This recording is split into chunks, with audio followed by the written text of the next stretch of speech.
এতিয়া মোৰ স্বামীৰ এনেকুৱা অৱস্থা, দুটা কিডনী বিকল হৈ গৈছে। এতিয়া হিমন্ত মামা আপুনি সহায় কৰক বা ৰাইজে সহায় কৰক।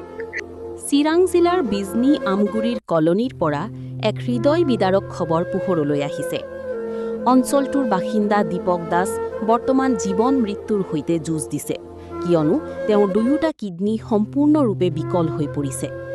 দীৰ্ঘদিন ধৰি অসুখত ভুগি থকা দীপক দাসৰ স্বাস্থ্য অৱস্থা দিনক দিনে অধিক সংকটজনক হৈ পৰিছে। চিকিৎসকে তৎকালীন উন্নত চিকিৎসাৰ লগতে সম্ভৱতঃ কিডনী প্ৰতিস্থাপনৰ পৰামৰ্শ আগবঢ়াইছে। কিন্তু আৰ্থিক সংকটৰ বাবে এই ব্যয়বহুল চিকিৎসা কৰাটো পৰিয়ালটোৰ বাবে অসম্ভৱ হৈ পৰিছে। এই সংকটজনক সময়ত দীপক দাসৰ পত্নী ববিতা দাসে অসমৰ মুখ্যমন্ত্ৰী ডক্টৰ হিমন্ত বিশ্ব শৰ্মালৈ সহায়ৰ বাবে কোৰজোৰে অনুৰোধ জনাইছে, যাতে চৰকাৰীভাৱে চিকিৎসাৰ ব্যৱস্থা কৰা হয়। ইফালে স্থানীয় ৰাইজ আৰু সহৃদয় লোকসকলক আগবাঢ়ি আহি এই দুৰ্দশাগ্ৰস্ত পৰিয়ালটোক সহায় কৰিবলৈ আহ্বান জনাইছে পত্নী ববিতা দাসে। দীপক দাসৰ জীৱন ৰক্ষাৰ বাবে এতিয়া সকলোৰে সহায় অতি প্ৰয়োজনীয় হৈ পৰিছে।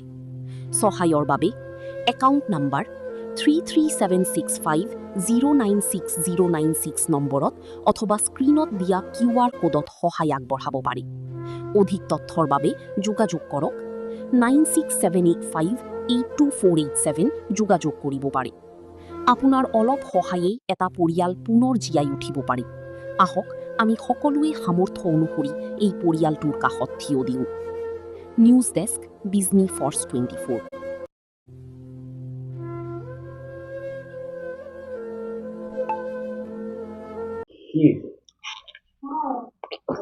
হিমন্ত মামাক মই হাত জোৰ কৰিছো। কিছুদিন আগত মোৰ ছোৱালীটাৰ এনেকুৱা অৱস্থা হৈ গৈছে, চেন্নাত লৈ মাটি বিক্ৰী কৰি চেন্নাত লৈ ভাল কৰি আনিছো। এতিয়া মোৰ স্বামীৰ এনেকুৱা অৱস্থা, দুটা কিডনী বিকল হৈ গৈছে। এতিয়া হিমন্ত মামা আপুনি সহায় কৰক বা ৰাইজে সহায় কৰক। এছাড়া মোৰ উপায় নাই। যিখিনি পাৰে 1 টাকা 2 টাকা হলেও সহায় কৰক। মোৰ স্বামীটোক বাঁচাওক হিমন্ত মামা। মোৰ ঘৰতে ৰান্ধে পাৰি খাওয়া একোৱেই নাই। খাই খাই এনেকুৱা অৱস্থা, বিছনাটোত পৰি আছে মোৰ স্বামীটো। মই কি কৰিম হিমন্ত মামা, হাত জোৰ কৰিছো ৰাইজৰ আগত। কেলে মোক সহায় কৰক, হেল্প কৰক। দুটা কিডনী বিকল হৈ গৈছে। এতিয়া মোক কি কৰিব কৰক, মানুহটো বাঁচক। নলকে বিছনাৰ পৰা উঠিবাই নোৱাৰে। মোৰ দুটা ছোৱালীজনীৰ অৱস্থা কাই চাব।